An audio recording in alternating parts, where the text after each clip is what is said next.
Hi, my name is Raquel, and if you want to automate your follow-up system with your leads, I created an automation for you. So from this module, you will see that this one contains the leads list, okay?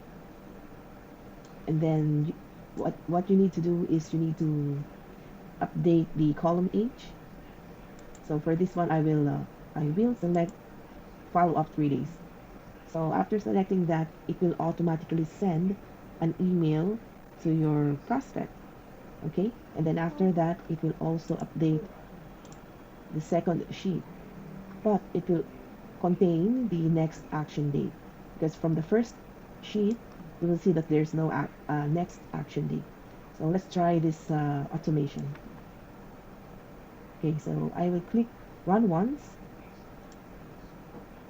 Okay, it's now sending the data.